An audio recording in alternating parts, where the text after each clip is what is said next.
L'Intermezzo, un trimaran d'exception. Ce bateau, c'était le rêve d'une vie. André Le Floch se l'était offert à sa retraite pour faire le tour du monde. Ce fut son cercueil. On a retrouvé son corps, saucissonné sur une couchette et lesté de plomb.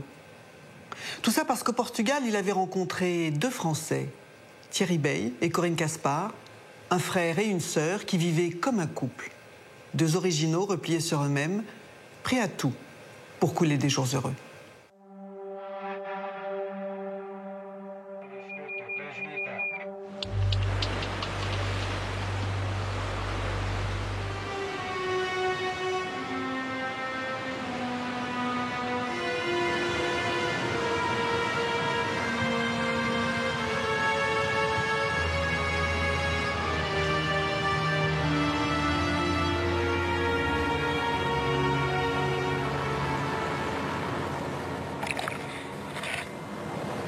Jeudi 17 août 2006, la tempête a fait rage toute la nuit au large du Cap Saint-Vincent dans le sud du Portugal. À 6 heures, un signal de détresse parvient au commandement maritime de Lisbonne. Un trimaran, l'Intermezzo, a chaviré en plein océan. Ces deux passagers, un homme et une femme, ont été récupérés in extremis par un navire espagnol. Ils sont en hypothermie. L'accident est arrivé aux environs des 6 heures, entre 6 heures et 6h30 du matin, plus près des 6 heures. Le navire, un chimiquier espagnol, a transmis avoir recueilli les naufragés à bord aux environs des 9 heures.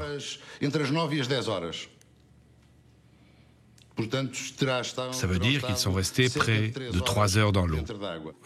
L'embarcation était à l'envers. Elle avait la coque tournée, les 3 coques tournées vers le haut. Le cargo ne peut pas se dérouter à cause de la tempête.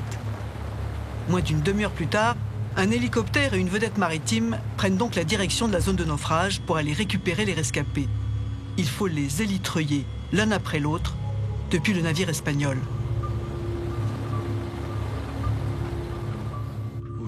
L'état de la mer, de ce que je me rappelle, la mer était agitée, avec des vagues de 4 mètres si je ne me trompe pas.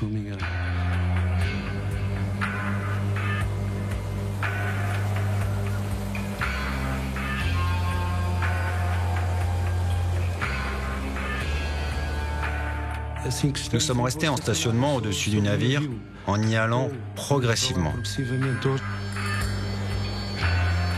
Les sauveteurs mettent presque 1 heure pour descendre à bord du chimiquier et hisser les naufragés dans l'hélicoptère. Ils ont suivi les instructions que j'ai données pour monter dans l'hélicoptère. Ils ont tout compris. J'ai parlé avec eux pour savoir si tout allait bien physiquement. Ils m'ont fait signe que oui. À partir de là, nous avons atterri à la base militaire de Figo Maduro et ils ont été remis à une équipe médicale qui les attendait. Les naufragés sont français. Elle s'appelle Corinne Caspar, elle a 47 ans. Lui, Thierry Bey, il a 51 ans. Ils expliquent qu'ils sont frères et sœurs. Dès leur arrivée à l'hôpital Curie Cabral de Lisbonne, des agents de la sécurité publique les interrogent sur le naufrage. Ils étaient traumatisés parce que, d'après ce qui m'a été rapporté, ils ont été longtemps naufragés, agrippés au bateau. En ma présence à leur côté, j'ai senti qu'ils n'étaient pas très à l'aise.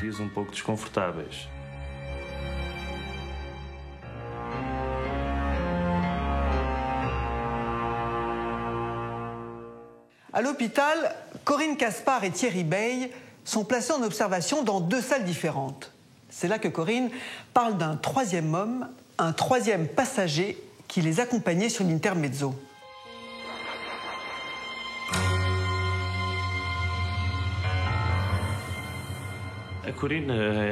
Corinne, à ce moment, a commencé à évoquer un nom, à questionner au sujet d'André, à demander où il était, et j'ai compris qu'il y avait sans doute une 3e personne dans le bateau. Nous ne savions pas exactement, parce que leur façon de s'exprimer était confuse. Parfois, ils disaient qu'il y avait quelqu'un, à d'autres moments, ils disaient que non. Il n'y avait aucune certitude. Qui est cet André dont Corinne parle? Et surtout, est-il toujours à bord de l'Intermezzo? Depuis le naufrage, le vent a encore forci. Le voilier dérive toujours le long du cap Saint-Vincent. Les plongeurs de la marine portugaise ont du mal à l'approcher. Après plusieurs tentatives, ils réussissent à atteindre la coque du trimaran. C'est à ce moment-là que nous sommes montés sur la coque. C'est ce que l'on fait en général. On a frappé pour savoir s'il y avait quelqu'un à l'intérieur du navire naufragé. Pas de réponse. Cet André dont Corinne parle est introuvable. À l'hôpital, elle finit par révéler qu'il s'appelle André Le Floch. C'est le propriétaire de l'Intermezzo. La dernière fois qu'elle et son frère l'ont vu, c'est quand le bateau était en train de chavirer. Corinne explique qu'André leur avait proposé quelques jours plus tôt de faire une petite croisière le long des côtes de l'Algarve. Ils ont décrit André comme une personne amicale, une personne aimable, dont ils ont fait la connaissance en Algarve, sur une terrasse. Ils ont décrit une personne très agréable qui les a invités à aller se promener avec son bateau au large de la côte. Bref, rien qui laissait prévoir ce qui s'est passé durant la nuit. Corinne raconte leur croisière avant la nuit du naufrage. Tout commence 2 jours plus tôt, le 15 août 2006, lorsque le trio embarque à bord de l'Intermezzo.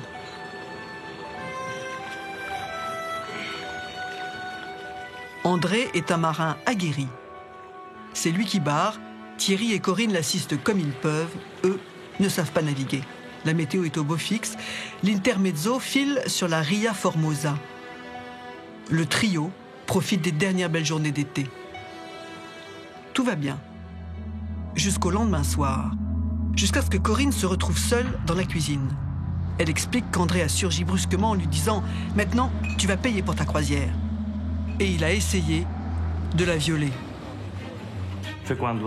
C'est là que Corinne a commencé à parler des problèmes qu'il y a eu dans le bateau. Elle a dit qu'André l'avait forcé à avoir des relations.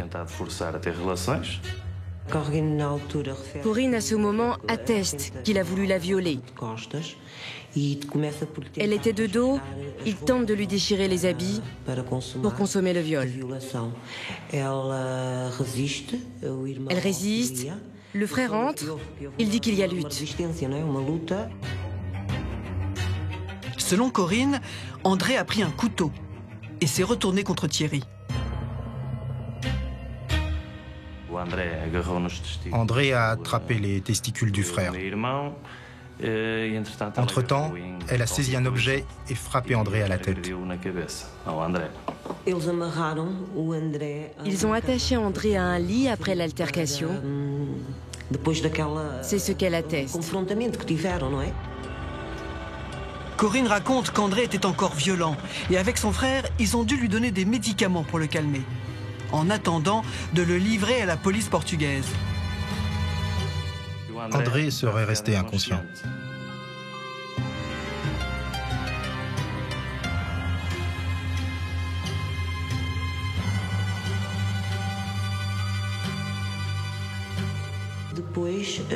Ensuite, le bateau a continué à naviguer. À ce moment-là, Corinne pense que le bateau était en pilote automatique, car il n'avait aucune notion de pilotage de bateau. Et suite aux conditions météo, le bateau a fini par chavirer. L'Intermezzo se retourne. Thierry et Corinne ont juste le temps de s'échapper. André, lui, est toujours dans le bateau, inconscient mais vivant, selon Corinne.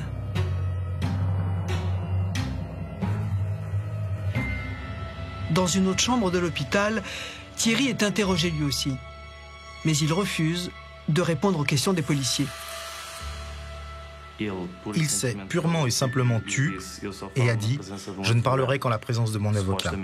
Et c'est à ce moment-là que Thierry, qui était supposé avoir un pied cassé ou une entorse, a tenté de prendre la fuite.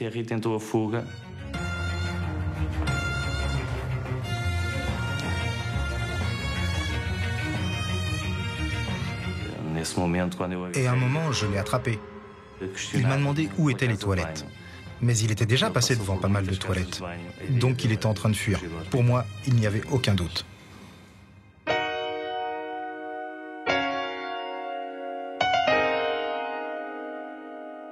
Gonçalo Amaral, vous êtes enquêteur à la police judiciaire de Portimao et c'est vous qui reprenez l'enquête. Comment ça se fait que ce soit la police judiciaire qui s'occupe d'un naufrage ? En fait, tout commence à l'hôpital. Nous lui posons d'autres questions à l'hôpital. Et il faut dire qu'à ce stade, Thierry et Corinne se parlaient entre eux en français, en pensant que personne ne les comprendrait à l'hôpital. Et on a clairement entendu que Thierry disait à Corinne qu'elle devait dire aux enquêteurs qu'il y avait eu une tentative de viol. Et puis, on sait qu'il manque une autre personne sur le bateau. Et donc, nos soupçons commencent logiquement avec le comportement de Corinne et de Thierry.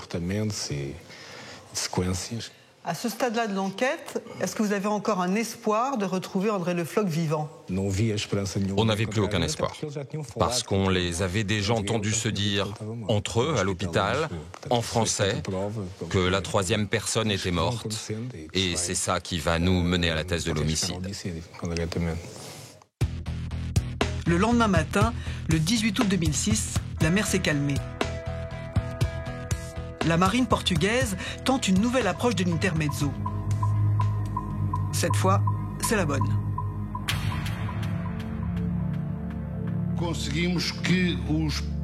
Les plongeurs ont pu se rapprocher suffisamment de l'Intermezzo. Et c'est là qu'ils ont pu voir à l'intérieur, depuis un hublot, un corps attaché.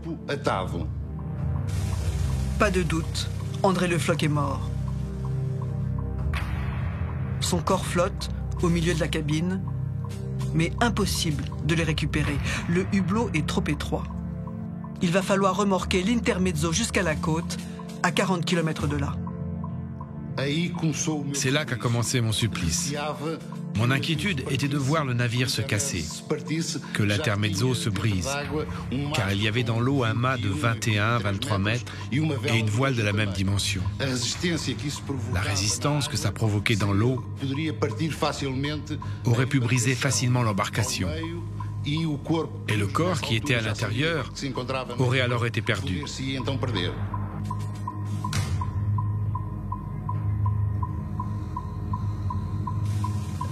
Arrivés au port, les policiers découvrent que le corps d'André Le Floch est entièrement ligoté dans l'une des cabines du bateau. Comment est le corps d'André Le Floch quand on le retrouve ?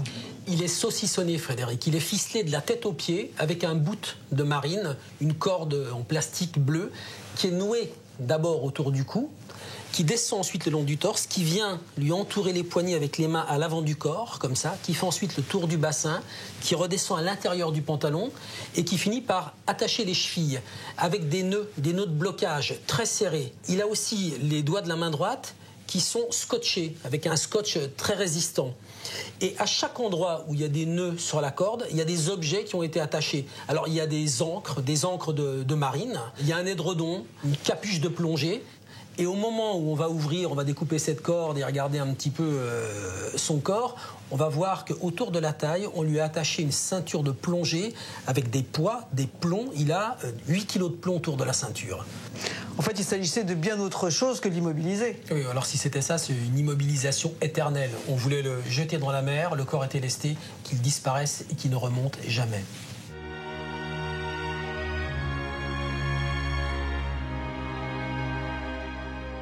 Stéphane Le Floch, vous êtes le fils d'André Le Floch. Comment apprenez-vous la mort de votre père ? Disons que la mort de mon père, je ne l'ai pas appris directement. D'abord, on m'a averti de l'accident. Il y avait un reste d'espoir que mon père était encore en vie. Et voilà, la mort de mon père, je l'ai apprise que plusieurs jours après l'accident, quand le bateau a été remorqué jusqu'au port et qu'on a découvert son corps dans le bateau. Et dès l'annonce de sa mort, vous pensez à un meurtre. Pourquoi ? Je trouvais bizarre qu'il y avait 2 personnes à bord qui n'étaient pas des marins. C'était une chose un peu inhabituelle, disons. Mais là, c'était 2 personnes qui n'avaient rien à voir avec la mer. Et donc, à ce point, je trouvais ça, disons, au moins bizarre. Et cette histoire de viol, ça tenait ? Absolument pas.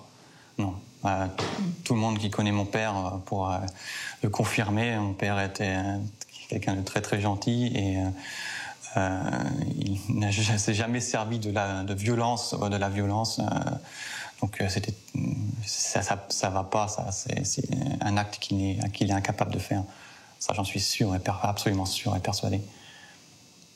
Parlez-nous un peu de votre père. C'était un bon marin ? Oui, absolument. Il a grandi au bord de la mer. Il a toujours eu les pieds dans l'eau, disons. C'était vraiment quelqu'un qui était un amoureux de la mer. Enfin. Et il a fait ses propres bateaux, donc il savait ce qu'il faisait.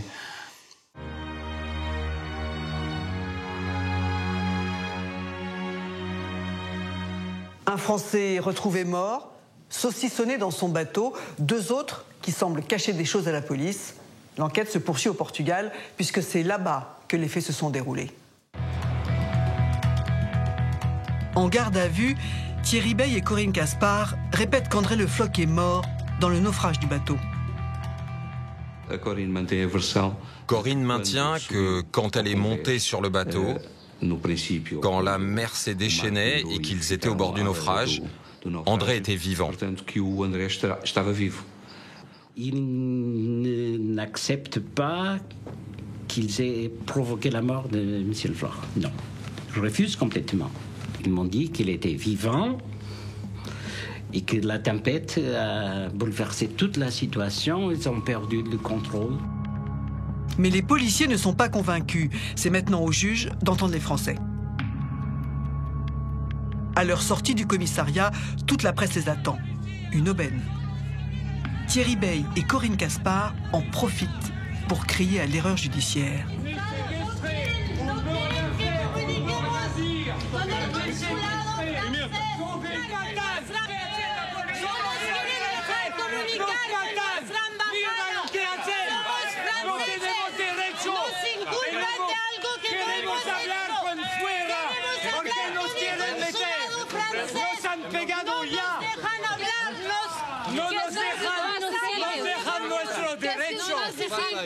No nos dejan tener con el consulado, no nos dejan hacer.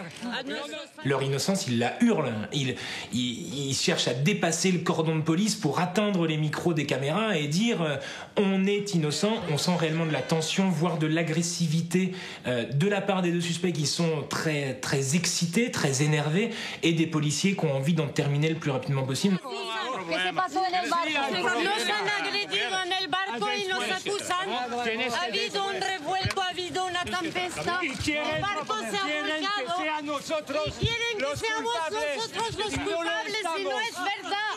No nos dejan comunicar con nuestro consulado. Eso es la libertad. Nuestros familiares no cumplen con la Tienes que traer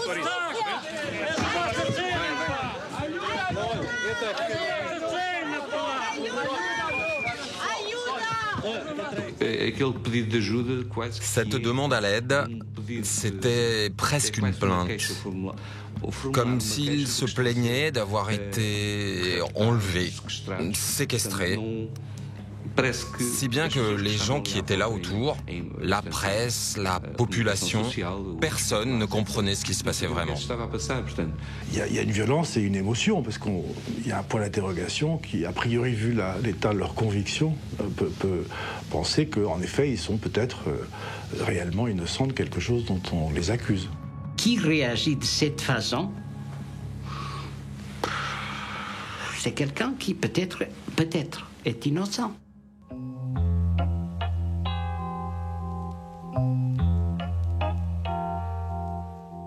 Gonzalo Amaral, à leur sortie du commissariat, Thierry Bey et Corinne Caspar crient leur innocence. Ça vous a marqué, ça?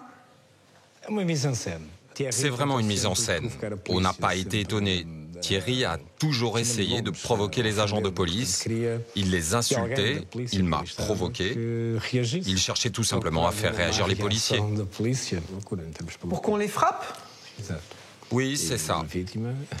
Et bien sûr, cette victime pourra retourner la situation à son avantage, en dénonçant les recours, les agissements de la police. C'est une façon de se défendre. Thierry Bey et Corinne Caspar prétendent qu'ils n'ont pas vu le consul, c'est vrai ça? Non, c'est un mensonge. Vraiment, on peut dire que Thierry et Corinne ont toujours été accompagnés à l'hôpital par les représentants de l'ambassade ou du consulat. Un élément plaide quand même en leur faveur. Corinne Caspar parle très vite d'un troisième homme. Pourquoi l'aurait-elle fait alors qu'on aurait pu ne jamais retrouver le corps d'André Le Floch? Mais elle devait parler d'un troisième homme, car on savait que le capitaine du bateau était là. Autrement, on ne justifie pas le fait qu'il soit seul à bord sans lui. À votre avis, à quel moment ils ont mis au point cette version? Je crois que c'est après le naufrage.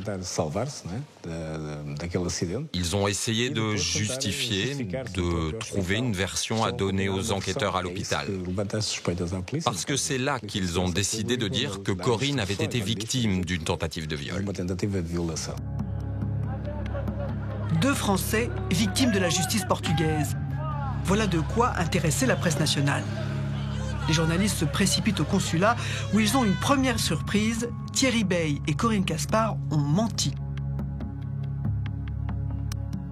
Ils se disent frères et sœurs, ce qui est, dans un premier temps, totalement démenti. L'état civil ne confirme pas le lien de filiation, enfin de frères. L'état civil ne confirme absolument pas le fait qu'ils soient frères et sœurs. La mère de Corinne Caspar dit la même chose et dément les affirmations des 2 suspects. Assez rapidement, on arrive à prendre contact avec la mère de Corinne Caspar, qui est basée en Espagne, que dans un premier temps, moi, je vais contacter par téléphone et qui va me dire absolument pas, ils ne sont pas frères et sœurs, Thierry Bey n'est pas mon fils. Faux frères et sœurs, amants qui se cachent. Pour toute la presse, Thierry Bey et Corinne Caspar apparaissent en tout cas comme des menteurs. Pourquoi se dire frères et sœurs s'ils ne le sont pas ? Donc c'est un mensonge. Donc dans la théorie et dans le scénario qu'ils développent quant aux faits, du coup on peut se dire, s'ils mentent là-dessus, ils peuvent mentir sur d'autres choses. Dominique, la justice portugaise demande à la police française une enquête pour en savoir un peu plus sur les 2 suspects. Alors c'est l'enquête de personnalité, elle est faite par les policiers français de l'Office central pour la répression des violences aux personnes.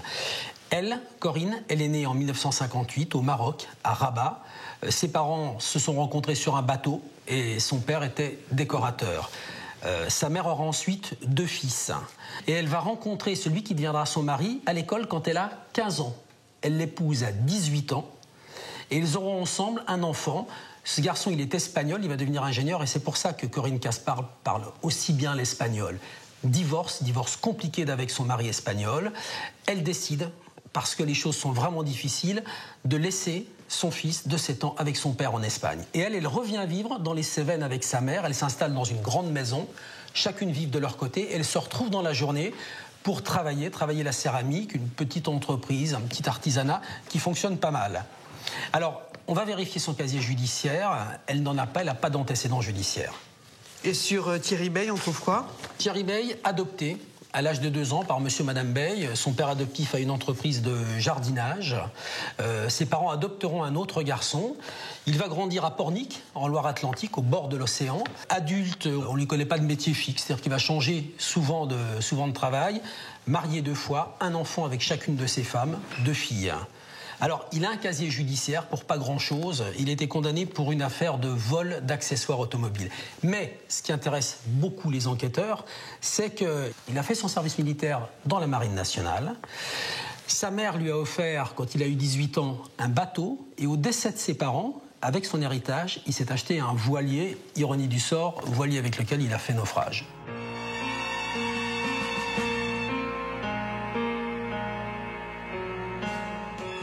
Le 18 août 2006, la justice portugaise inculpe Thierry Bey et Corinne Caspar du meurtre d'André Le Floch.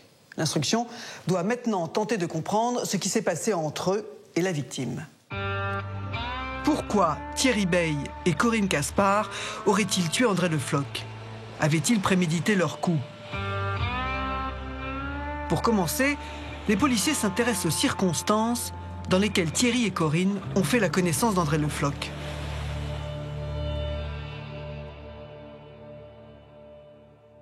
Corinne Caspar et Thierry Bey ne connaissaient pas André Le Floch, de longue date en tout cas. Ce qu'il apparaît assez rapidement puisque le couple va dire aux enquêteurs qu'ils se sont rencontrés récemment sur le port de Olao, dans l'Algarve, au Portugal, et qu'ils étaient partis faire une croisière ensemble. Un homme sait des choses sur cette rencontre. C'est Guy Cali, un ami d'André, un marin lui aussi. Il était en vacances quelques jours au Portugal et André lui avait parlé de Corinne. Il lui avait expliqué qu'il avait fait sa connaissance à une terrasse de café. C'est elle qu'il avait abordée. Ce jour-là, Corinne était seule, sans Thierry. C'était 4 jours avant le naufrage. Il me dit simplement qu'il a rencontré, qu'elle lui a demandé d'aller, disons, de l'emmener faire un tour avec son bateau, parce qu'elle trouvait que son bateau était un très beau bateau. Comme tout le monde, Corinne a remarqué l'intermezzo. Impossible de le rater.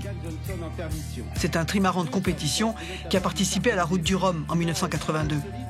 Cette année-là, son skipper, Olivier Moussy, a même sauvé la vie de l'un de ses concurrents qui avait fait naufrage au milieu de l'Atlantique. André Le Floch s'était offert ce bateau de légende en 2002 pour y passer sa retraite. C'était un bateau rapide, c'était un bateau qui glissait sur l'eau, c'était, je ne sais pas comment le décrire. Il n'y a pas d'autres véhicules où on a cette même sensation de presque voler sur l'eau.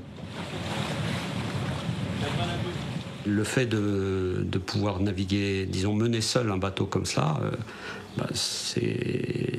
pour moi, c'était une belle performance parce que ça montre que c'était un marin assez exceptionnel. En bon breton, André Le Floch était un marin chevronné. Ses parents lui avaient transmis cette passion de la voile, même si la mère avait endeuillé sa famille. André n'avait que 5 ans quand son père s'est noyé au large de la Bretagne. Devenu ingénieur, il n'a jamais cessé de naviguer. Il était vraiment tellement passionné de la voile. Je dirais presque que c'était plus fort que normal. À 62 ans, père de 3 enfants et grand-père, André Le Floch prend sa retraite. Il décide alors de revendre sa maison et largue les amarres. André Le Floch, il était sur la route de son tour du monde. Il était au Portugal où il menait une vie de navigateur solitaire heureux. Il était dans l'Algarve, qui est une région magnifique en été. Voilà, il profitait de la douceur de l'été portugaise. Quand André rencontre Corinne sur le port d'Olao, ils se mettent d'accord sur une petite croisière. 2 ou 3 jours, pas plus. Corinne précise qu'elle sera accompagnée de Thierry. L'a-t-elle présenté comme son frère ou comme son compagnon? Une chose est sûre, André les connaît à peine, mais il semble tellement ravi de cette rencontre qu'il leur offre cette balade. Il avait l'air assez guilleret parce que c'est vrai qu'on tournait un petit peu en rond et que ça lui faisait une diversion et que le fait de se dire tiens je vais emmener que des gens faire un petit tour comme ça en bateau, pendant un jour ou 2, ça peut être très sympa. La veille du départ, Corinne passe voir André sur l'intermezzo. Il est en train de prendre un verre avec Guy Cali. André nous présente Corinne. Donc nous, à ce moment-là, moi j'étais en train de préparer à manger pour tout le monde et on lui propose de partager notre repas. Donc elle a refusé. On lui a proposé de boire un verre avec nous, elle a refusé. Et puis on a commencé à lui demander ce qu'elle faisait dans la vie. Donc elle nous a dit qu'elle était informaticienne, qu'elle travaillait à Valence. Donc on a essayé, l'informatique étant un vaste domaine, on a essayé de lui faire préciser un petit peu ce qu'elle faisait en informatique. Et puis rapidement, elle éludait les questions qu'on lui posait. Elle nous a paru vraiment pas communicante du tout. Corinne est distante. On dirait qu'elle ne s'intéresse qu'à sa croisière sur l'intermezzo. Même si elle n'a pas une grande expérience de navigation, avoue-t-elle. Corinne avait dit à André qu'elle n'était pas férue de bateau, qu'elle avait fait un petit peu de bateau comme ça, mais qu'elle n'avait jamais vraiment navigué. Et que son compagnon, c'était pareil, c'était pas un marin. Le lendemain, Guy Cali assiste au départ du trio depuis son propre bateau. Dans le milieu de l'après-midi, nous sommes sortis sur le pont et là on a vu que quelqu'un remontait le mouillage d'Intermezzo, donc c'était le compagnon de Corinne. Et moi, quand je l'ai vu remonter le mouillage, je me suis dit, c'est pas un marin, mais quand même, il a déjà fait du bateau parce que le trimaran n'était pas équipé d'un guindeau, hein. Fallait relever l'ancre à la main. Sur un grand bateau comme ça, c'est pas forcément simple. Et quand je l'ai vu remonter le mouillage, je me suis dit qu'il avait quand même déjà fait ce genre d'exercice et qu'il n'était peut-être pas aussi novice que ce qu'il voulait dire.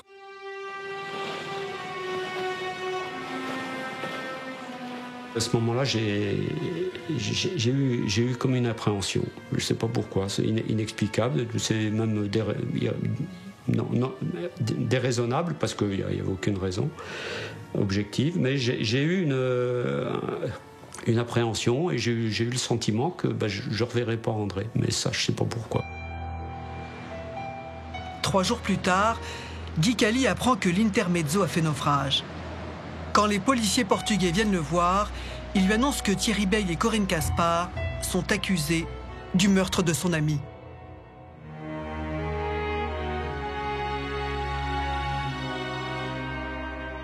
C'est là que les résultats de l'autopsie tombent. Elle a eu lieu au Portugal, à l'Institut médico-légal de Portimao. Elle permet enfin de comprendre comment André Le Floch a trouvé la mort.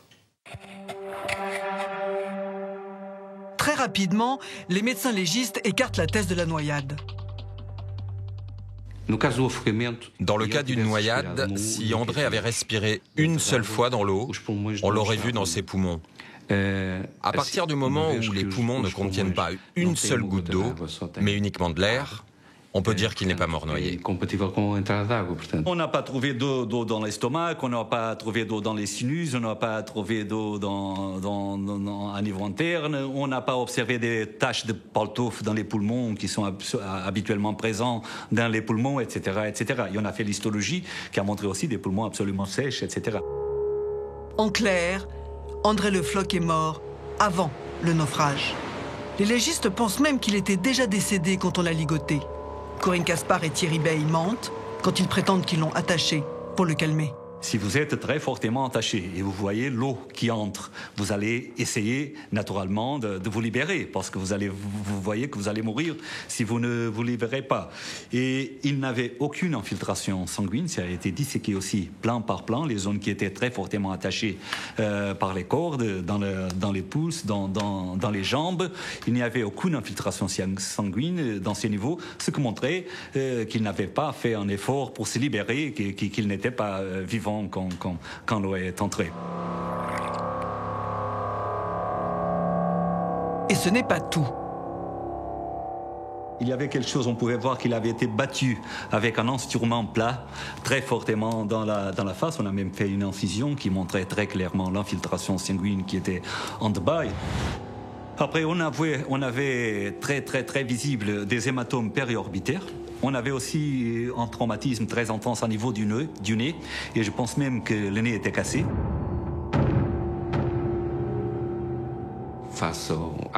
Quand on voit la quantité de traces laissées sur le corps de la victime, on s'est dit que cela dépassait largement le seul coup que Corinne prétend avoir donné dans la rapidité de l'action. Quand les journalistes apprennent les résultats de l'autopsie, ils cherchent à contacter Thierry Bey en prison. Les journalistes se faufilent au parloir au milieu des autres familles de détenus. L'occasion pour Thierry Bey d'accabler une fois encore André Le Floch. Il m'a menacé à ce moment-là avec un couteau. Et il l'a lâché quand Corinne lui a filé un coup sur le carafon. Évidemment, il déroule sa version des faits, c'est-à-dire cette espèce de tentative de viol sur Corinne, le fait qu'il l'ait calmé, qu'il l'ait ligoté, simplement pour le calmer. Et alors, il est mort de quoi? J'en sais rien, moi. André, il peut s'être cogné la tête, ou il peut être... Moi, la dernière fois que je l'ai vu, il devait être minuit ou 1h, et il était parfaitement vivant. Et Et à un moment donné, bon, évidemment, l'argument qui dit que M. Le Floch n'avait pas d'eau dans les poumons, là, il s'est tout d'un coup réuni sur sa chaise, il a cherché un peu un appui de regard, quelqu'un, et là, il est devenu assez méfiant, mais on sent une espèce d'homme qui peut démarrer au quart de tour et de devenir très électrique. En fait, Thierry Bey ne sait pas que le légiste a découvert de quoi est réellement mort André Le Floch.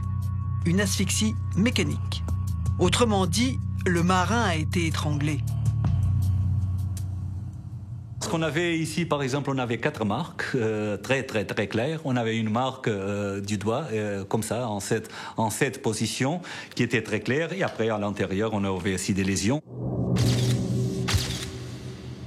Et on a vu même qu'il avait été pressionné aussi dans la bouche, parce qu'intérieurement, quand on a pris toute la peau de la face, il y avait aussi des infiltrations autour de la bouche à l'intérieur, de presser contre les dents. Une preuve que les accusés auront bien du mal à contester.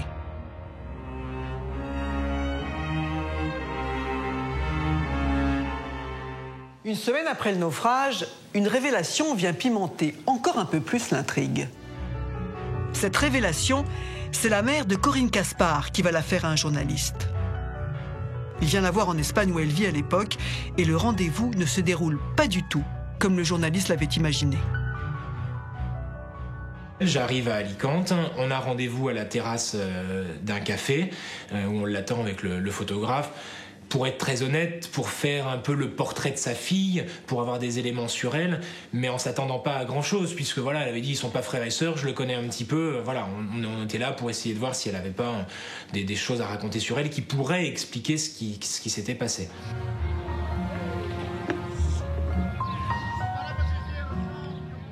Elle arrive à la terrasse du café et puis immédiatement elle pose son sac et elle dit voilà je vais vous le dire, j'ai bien réfléchi, je vais vous le dire, oui Thierry Bey est mon fils. Donc là nous on tombe de nos chaises, extrêmement stupéfait évidemment, et elle nous explique qu'en 1955 elle a accouché sous X. Carole Caspar a accouché d'un petit garçon, Thierry. Fille-mère, elle a confié le bébé à l'adoption, puis elle a fait sa vie avec un homme et a eu d'autres enfants. Pendant 40 ans, ce fils est resté son secret.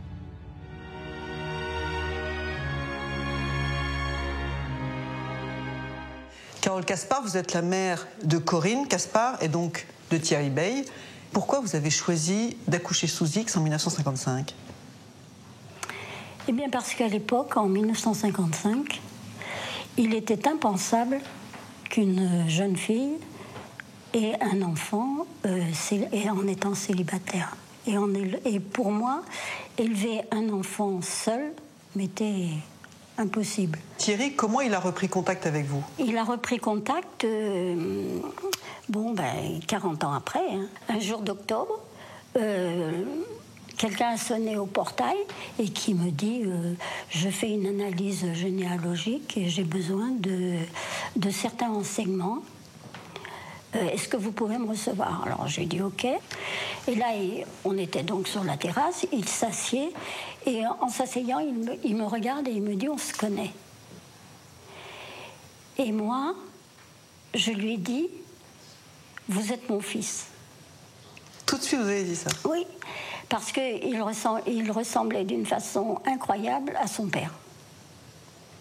Et vous avez été contente ? Ah non. J'ai cru que le ciel me tombait sur la tête. J'ai été épouvantée. Alors je lui dis, écoutez, donnez-moi quelques minutes, il faut que je le dise à mes enfants. Et ma fille remontait les escaliers et je lui dis, eh bien je te présente ton frère. Et il est resté 15 jours à la maison. Ma fille était tout à fait conquise, elle était tout à fait heureuse, moi aussi. Et ça s'est bien passé ? J'ai connu le paradis pendant 15 jours et j'ai connu l'enfer 8 jours. Il nous a manipulés, ma fille et moi, d'une façon extraordinaire, si bien qu'il a réussi à ce qu'on soit deux rivales vis-à-vis de lui. Comment ça se manifestait, cette manipulation ? Je ne sais pas si vous avez eu quelquefois dans votre vie affaire à un manipulateur, mais c'est quelque chose, hein. Vous êtes sous son emprise. Moi, je l'étais, hein. Et ma fille ne s'en est pas sortie, mais moi, je m'en suis sortie. Mais ça a été vraiment de... Il s'en est fallu de peu qu'il me fasse vendre ma maison, qu'il m'entraîne avec lui dans son délire. Il délire complètement. Et quand je me suis aperçue de cet état de fait, je lui ai dit, Thierry, il faudrait que tu t'en ailles pendant un certain moment. Et à ce moment-là, ma fille m'a dit, si Thierry part, je pars avec lui. Thierry Bey et Corinne Caspar décident alors de couper tout contact avec leur famille. Sans travail fixe, ils errent d'une région à l'autre, de l'Aveyron au Cantal. Et puis un jour de 99, ils arrivent dans le village de Rousson, dans le Gard.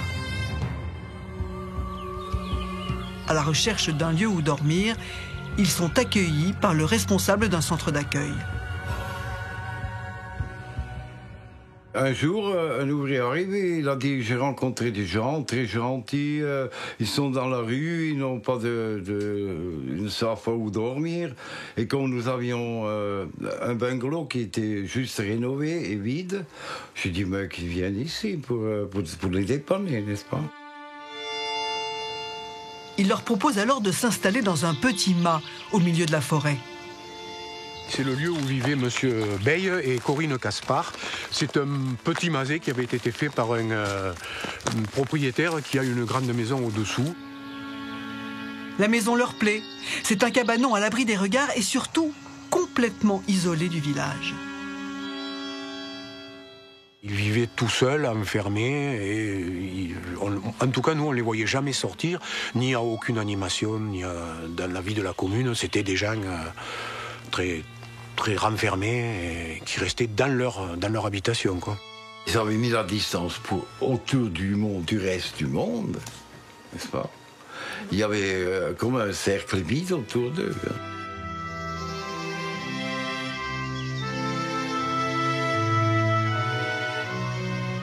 J'ai jamais eu quelqu'un qui venait le visiter. Jamais. Thierry et Corinne semblent éviter les contacts avec le voisinage. Dans leur vie, c'est comme s'il n'y avait plus de place pour les autres. Je pense qu'ils se sentaient différents, qu'ils ne cherchaient pas non plus à s'intégrer à coûte que coûte. Ouais, ils aimaient avoir des amis de temps en temps, boire un coup entre potes après un vol. Ça, oui, d'accord, mais pas plus, quoi. Le couple pratique le parapente et vit au jour le jour, sans chercher de travail fixe.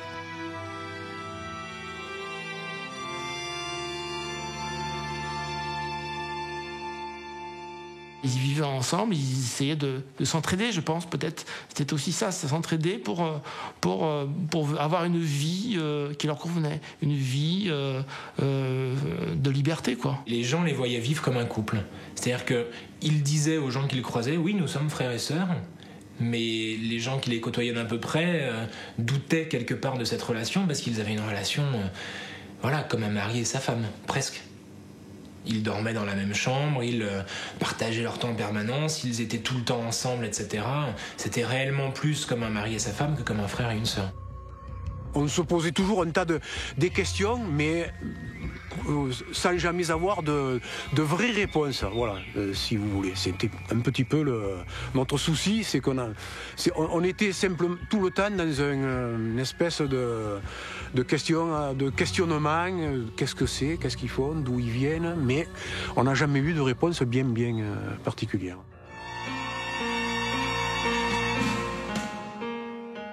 Carole Caspar, quel genre de relation entretenaient Corinne et Thierry? C'était des relations de respect l'un vis-à-vis de l'autre, mais quant à savoir ce qui s'est passé réellement entre eux, je ne le sais pas. Un jour, j'ai posé la question à ma fille, et ma fille m'a répondu « Et qu'est-ce que ça changerait ?» Il y avait une grande complicité, des gens qui s'aimaient beaucoup, mais qui peuvent très bien exister entre un frère et une sœur, hein. Et ma fille m'a toujours dit, lui me comprend. Personne ne m'a compris jusqu'à présent comme lui me comprend. Vous aviez de leurs nouvelles un petit peu? Comment ça se passait? Ma fille m'écrivait régulièrement. Elle ne voyait que moi. Elle a fait le vide avec toute sa famille. Repliés sur eux-mêmes, Thierry Bey et Corinne Caspar entrent petit à petit en conflit avec tous leurs voisins. Cela commence avec le centre d'accueil, qu'ils accusent de leur avoir coupé l'eau et l'électricité. C'était que des mensonges. C'est pas vrai du tout. Parce que on n'avait presque pas de contact. Ils vivaient là-haut. Ils avaient tout ce qu'il fallait. Et puis, qu'est-ce que vous voulez? Thierry Bey et Corinne Caspar se posent en victimes et déjà, ils prennent la presse à témoin. Ce qui dégage, c'est l'image d'un couple qui me paraît paumé, quoi. Dépaumé, mais jusqu'à un certain point. Thierry Bey me semble pas quelqu'un d'agressif, mais après, dans la discussion, on s'aperçoit que ça se passe mal avec son propriétaire, mais je connais pas le propriétaire. C'est peut-être aussi de la faute du propriétaire, hein, je peux pas apporter un jugement.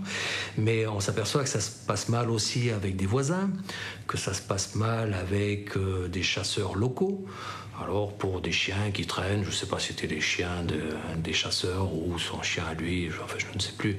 Enfin, toujours est-il qu'il y a des conflits de voisinage. Dès qu'il y avait une certaine résistance contre lui, il était tout de suite agressif, tout de suite. Oui, oui. C'est comme une cocotte minute. Il était toujours sous pression, n'est-ce pas? Ça se sentait très bien. Hein? Et je crois qu'il aurait eu envie de tuer le monde entier. La tension monte jusqu'au jour où Thierry Bey agresse quelqu'un du coin. C'est un berger qui venait faire paître ses moutons autour du mas, et je pense que M. Bey a trouvé qu'il se rapprochait peut-être un petit peu trop, et il y a eu une altercation au cours de laquelle il lui a donné un coup d'un outil contondant, type hache ou massette. Pour ces faits, Thierry Bey a été condamné à de la prison avec sursis. La prison, la vraie, c'est au Portugal qu'il va la connaître, quand il est incarcéré avec Corinne pour le meurtre d'André Le Floch. Pour la première fois depuis 11 ans, Corinne est alors séparée de son demi-frère. Ils n'étaient bien évidemment plus ensemble et les deux en souffraient beaucoup. Ils souffrent, surtout elle a priori, mais les deux souffraient beaucoup de ne plus être avec leur moitié. Malgré l'interdiction de communiquer, Corinne écrit presque tous les jours à son frère. « Mon Thierry, c'est moi, la grenouille », écrit-elle. « Je dors mal, je me réveille la nuit. Tu es l'unique qui me comprend, l'unique qui m'aime. » Et elle ajoute « Thierry, je te remercie d'être mon frère, merci de m'avoir trouvé. Je t'aime, mon grand frère. » De son côté, Thierry Bey tente d'avoir des nouvelles de sa sœur auprès des journalistes. Et en fait, c'est la seule chose qui me semble plus le sensibiliser que le reste, c'est est-ce que Corinne va bien, etc. Donc elle est en prison des femmes, qui est plus au nord, à Odemira. Et donc, il sait qu'elle est là, mais il se demande si on a des nouvelles. En tout cas, c'est ce qui compte, en effet, c'est l'état de santé, l'état psychologique de Corinne, sa demi-sœur.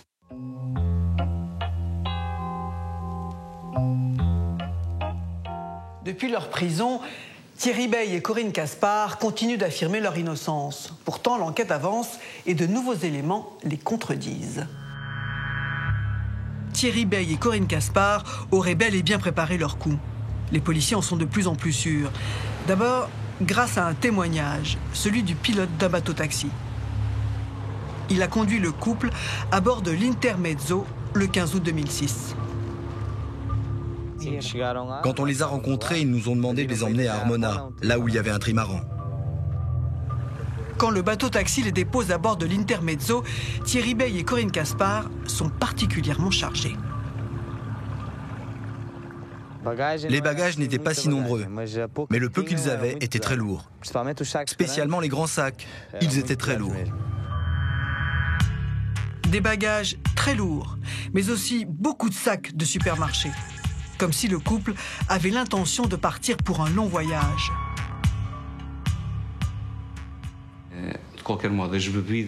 Le genre de boisson qui a été décrite, achetée, n'est pas compatible avec un voyage si court. La grosse quantité de bière, whisky, etc. ne correspond pas à un voyage de 3 jours.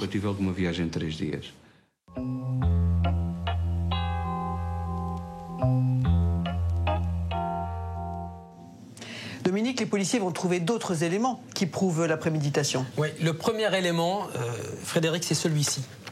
C'est la voiture de Bey et Caspar qu'on va retrouver 15 jours exactement après le naufrage du bateau, abandonnée à la frontière espagnole, dans un village, stationnée dans une rue qui est assez peu passante, dans un endroit où on ne la remarque pas vraiment. Et ce qu'observent les policiers, regardez bien cette photo, c'est qu'il n'y a pas de plaque d'immatriculation. Et les plaques d'immatriculation, elles n'ont pas été arrachées comme le font des voleurs pour essayer de retarder l'enquête de la police. Non, non, pas du tout. Elles ont été démontées précautionneusement. Et on sait qu'après avoir abandonné sa voiture, Thierry Bey a pris le train pour revenir. Donc, à l'évidence, cette voiture, ils savaient qu'ils ne viendraient jamais la rechercher. Ils ont trouvé d'autres éléments encore, les policiers? Oui, il y a autre chose. Il y a 2 appels téléphoniques qui sont passés le 13 août 2006 par une femme à l'ancien propriétaire de l'Intermezzo qui habite aux Açores. Donc les policiers vont explorer les relevés téléphoniques et ils découvrent que les 2 appels de cette Française ont été passés depuis un tout petit village qui est juste à côté d'Olao. Et Olao, c'est le village où Corinne Caspar a rencontré à une terrasse André Le Floch.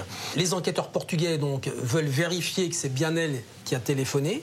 Ils vont prendre sa photo, la présenter aux commerçants du village à côté de la cabine téléphonique qui vont formellement la reconnaître. Et tout ça, Frédéric, ça intéresse sacrément les enquêteurs. Gonzalo Amaral, on sait que Corinne Caspar était seule quand elle a rencontré André Le Floch. Est-ce qu'elle a pu servir d'appât, selon vous? Je n'ai aucun doute. Elle savait très bien ce qu'elle faisait. Ses intentions étaient claires. En résumé, quel est le scénario des faits, selon vous? Je crois que tout d'abord, il s'agit d'un acte de piraterie. Ils essayaient de voler le bateau, et pour cela, ils devaient tuer le propriétaire de ce bateau. La façon dont a eu lieu cette mort n'a rien d'un accident. Le cadavre d'André Le Floch montre qu'ils auraient voulu lui faire signer des documents. Ils auraient même pensé à lui donner des médicaments pour lui faire signer ces documents. Il a, vous savez, les doigts de la main droite attachés avec de l'adhésif. Alors, évidemment, on n'a pas réussi à prouver ce fait, mais ce qui est clair, c'est que le mobile est toujours lié au bateau. Si Thierry Bey et Corinne Caspar avaient bien l'intention de voler l'Intermezzo, quelle était leur destination? Lorsque le trimaran a chaviré, il était déjà loin, à 40 km des côtes portugaises. Je pense qu'ils avaient l'intention d'aller en Afrique. Parce que s'ils avaient rejoint l'Afrique, on n'aurait jamais retrouvé le bateau. Pensaient-ils pouvoir réellement revendre l'Intermezzo en Afrique? Un voilier aussi connu, sans papier. La défense s'appuie sur cette faiblesse du dossier. Vous savez qu'un bateau, et ce bateau en particulier, qui était un bateau qui a fait des courses importantes, qui était connu, comment est-ce qu'il pourrait arriver à un port, entrer dans le port? Comment il serait contrôlé par les autorités? Ça serait difficile. Les autorités auraient demandé documents de propriété du bateau. Ils n'avaient rien. Autre élément à décharge, l'Intermezzo n'était pas un bateau destiné à des marins amateurs. C'est un ancien navire de course, donc qui se manie par des gens expérimentés, qui peut aller très vite, sauf qu'il faut de réelles connaissances, et il faut même plus que des connaissances, il faut une habitude de ce genre de navire. Des gens qui auraient l'habitude de naviguer à bord d'un voilier qu'on mettrait à la barre de ce type de navire-là, ne s'en sortiraient pas forcément tout de suite très bien. C'est un bateau spécial, il est difficile à naviguer, et à faire la voile avec, il faut avoir une expérience. Je crois que c'est une expérience qu'on acquiert pendant des années. Il y a toujours des surprises. Corinne Caspar et Thierry Bey auraient-ils surestimé leurs capacités? Ou bien ont-ils dissimulé leurs compétences de marin? Car contrairement à ce que Corinne avait affirmé à André, Thierry Bey savait naviguer. Mais ce qu'ils ignoraient, c'est qu'André Le Floch leur avait réservé lui aussi une surprise quelques jours avant sa mort.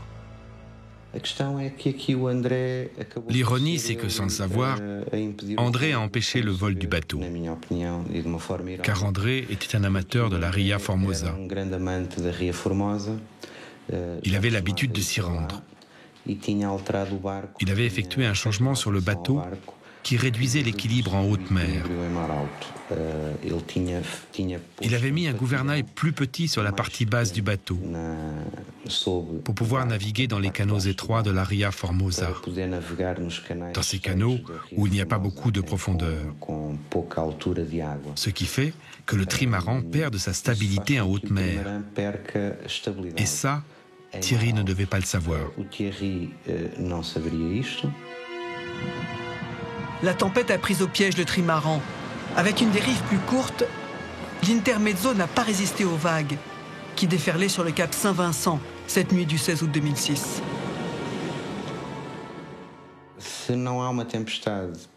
S'il n'y avait pas eu la tempête, le bateau n'aurait pas chaviré et il aurait disparu. Il n'y aurait pas de preuves, il n'y aurait rien. Ce serait le crime parfait. On peut dire que la tempête a empêché la réalisation d'un crime parfait.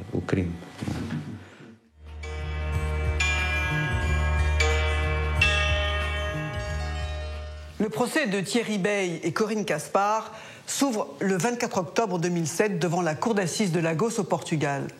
Toujours en veine de publicité, les accusés ont choisi, en plus de leur défenseur portugais, le très médiatique avocat français Gilbert Collard. Le frère et la sœur encourent 25 ans de prison. Au palais de justice de Lagos, Corinne Caspar et Thierry Bey arrivent séparément. Depuis leur arrestation, ils n'ont pas varié. Ils jurent qu'ils sont innocents. Mais ils n'ont jamais donné d'explication cohérente sur la mort du marin breton. Face à eux, les fils d'André Le Floch attendent des réponses. Les accusés doivent parler. Pour leur avocat aussi, c'est une priorité. La réussite de sa défense en dépend. Il n'y avait que 3 personnes. Une était morte.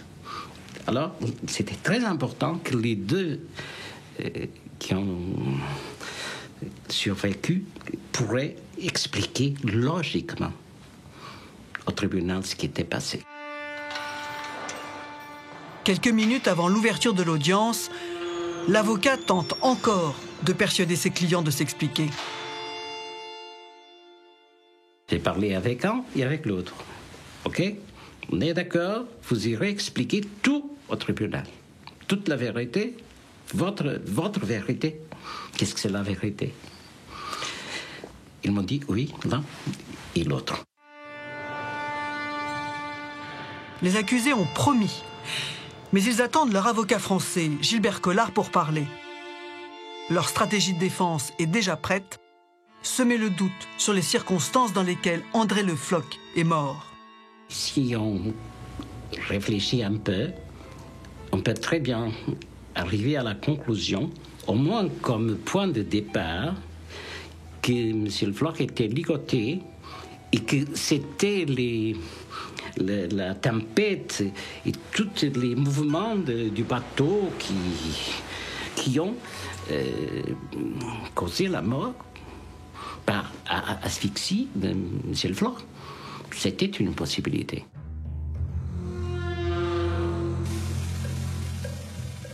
Mais quand le procès débute, Gilbert Collard n'est pas là. Rien ne se passe alors comme Antonio Villar l'avait prévu. La magistrate a lu l'accusation. Il a dit, comme c'est la loi, monsieur, vous voulez parler? Vous voulez vous expliquer? Et alors, ils se sont tournés vers l'audience, journalistes, et non, on n'accepte pas, on veut un avocat français, on ne parle pas en tribunal portugais. Ça c'était terrible pour moi. Gilbert Collard est bloqué en France par une grève aérienne. Il ne viendra pas à l'audience. Il n'aurait d'ailleurs pas pu plaider, car il n'est pas inscrit au barreau de Lagos.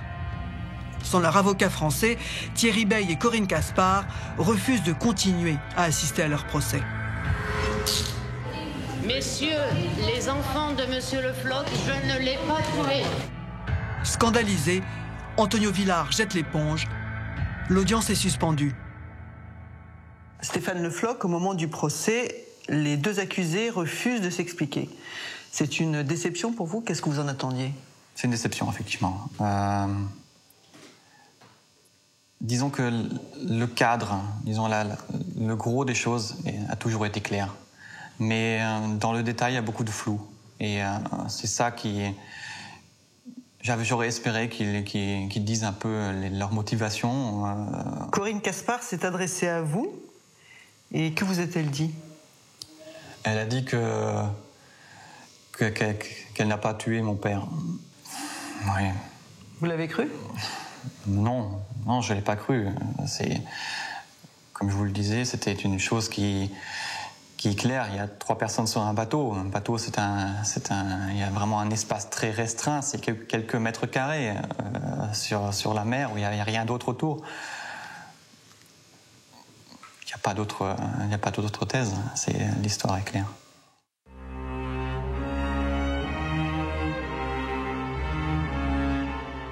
L'audience reprend 1 mois et demi plus tard, le 14 décembre 2007. Désormais, les accusés sont défendus par un avocat commis d'office. La cour, la presse, la famille d'André Le Floch, tous attendent leurs explications. Mauvaise surprise, Thierry Bey et Corinne Caspar ont décidé de ne plus collaborer avec la justice portugaise. Et une fois encore, ils interpellent les journalistes. Est-ce qu'il y a un journaliste français dans la presse? Tout ça. Quel journal? Thierry Bey s'offre alors une tribune sous le regard patient des autorités portugaises. Nous informons le public que notre collaboration avec le tribunal et la cour s'est arrêtée. Aujourd'hui, ils veulent nous condamner sans preuve, sans défense et sans parler des circonstances de la mort d'André Le Floch. Ce sont les mêmes mots que lors de leur arrestation 1 an et demi plus tôt.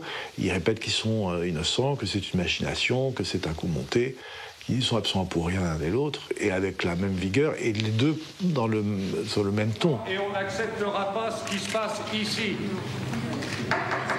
Les examens qu'on a demandés ont toujours été refusés. Rien ne s'est d'acabo. Nous sommes innocents et nous tenons à ce que les personnes le sachent.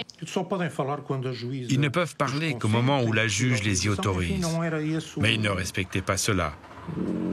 Par exemple, au milieu d'un témoignage. Ils voulaient dire quelque chose, mais c'était impossible. Je ne répondrai pas à Madame le juge vu ce qu'elle m'a empêché de parler, moi, au cours de cette séance. Ça correspondait à une stratégie d'attirer l'attention des médias français. Malgré les protestations de Thierry Bey, l'audience reprend avec un témoin capital, le légiste. Photo à l'appui, le médecin balaye l'ultime argument de la défense, celui des cordes, qui auraient scié le cou d'André Le Floch dans le mouvement du bateau. Son intervention convainc toute la cour, le marin a bien été étranglé par des mains. Mais les accusés tentent encore de se justifier auprès des journalistes. André Le Floch n'est pas mort étranglé. Il est mort de froid dans le bateau. En attendant les secours. Et nous n'arrêterons pas de parler jusqu'à temps que ce n'est rien à cabot. Nous manifesterons notre innocence. André Le Floch est mort de froid dans le bateau. Ils sont ailleurs, ils sont dans un déni. On a vraiment l'impression qu'ils ont perdu la tête, et l'un et l'autre, à ce moment-là. Et plus les accusés tentent de convaincre la cour, plus ils s'enfoncent. Reste une question, qui, de Thierry ou de Corinne, a étranglé André? On ne sait pas qui a étranglé André, mais on peut juste supposer que c'est quelqu'un de plus grand que lui. Parce que si c'était Corinne, on n'aurait pas eu les mêmes traces, vu qu'elle est plus petite. Autrement dit, c'est Thierry qui est soupçonné d'avoir étranglé André. Jusqu'au bout, Corinne protège son demi-frère. Elle est prête, a priori, à supposer qu'elle n'est pas le même degré de responsabilité que Thierry Bell. Elle ne s'occupe pas de sa propre défense et elle est prête à l'accompagner jusque dans une peine très lourde, parce qu'ils ont pris la peine maximale. Jornal da Noite, com Rodrigo Guedes de Carvalho e Clara de Sousa. O Tribunal de Lagos condenou esta tarde os dois franceses acusados da morte de velejador em alto mar. Corinne e Thierry foram ambos condenados a 24 anos de prisão. 24 ans de prison pour le meurtre d'André Le Floch. 1 an de moins que la peine maximale prévue par le code pénal portugais. Je dirais que la manière dont ça s'est passé, c'est la meilleure manière de se retrouver condamné. Ils ont simplifié le travail de la justice. Ma conviction aujourd'hui est qu'ils vivaient dans un autre monde, avec d'autres règles. Je ne dirais pas qu'ils étaient anarchistes, non, mais pas loin de ça.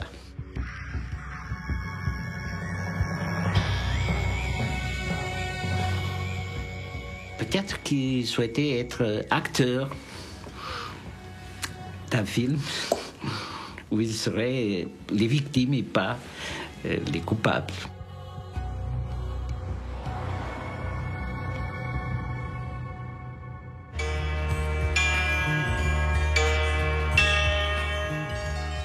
Carole Caspar, est-ce que vous croyez aujourd'hui en leur innocence ? Je pense que ma fille ne peut pas faire une chose pareille. Maintenant, lui, je ne le connais pas suffisamment pour avoir une opinion. Et comment vous expliquez alors ? Que ma fille veut le couvrir, c'est tout. Ma fille ne considère pas sa vie sans lui. Et moi, elle me l'a écrit je ne sais combien de fois, que pour elle, ils sont innocents tous les deux et ils doivent sortir tous les deux.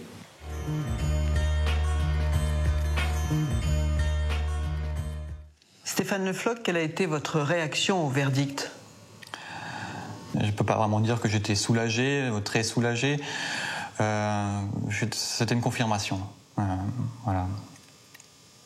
Jusqu'au bout, les deux accusés sont restés solidaires dans leur dénégation. Qu'est-ce que ça vous a inspiré ? Ils ont dû se mettre d'accord avant sur ce qu'ils allaient dire, et puis ils y sont restés, mais c'était pas cohérent, donc c'était vraiment bizarre. Ils jouaient un jeu vraiment... Ça vous a mis en colère ? Un peu, mais c'est presque des fous. À les voir agir, c'est pas des personnes normales. Vous espérez un jour savoir la vérité ? Oui, d'un côté, je veux savoir exactement ce qui s'est passé, donc que tout le flou disparaisse et avoir la clarté sur ces faits. Mais d'un côté, j'en ai peur aussi un peu. Donc j'ai peur d'apprendre que mon père a peut-être été torturé ou vraiment a été maltraité. Et puis c'est pour ça que c'est très ambivalent.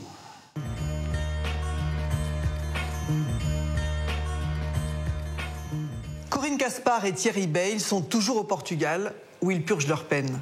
Du fond de leur cellule, ils continuent de s'écrire et de temps en temps, ils ont l'autorisation de se rendre visite en prison.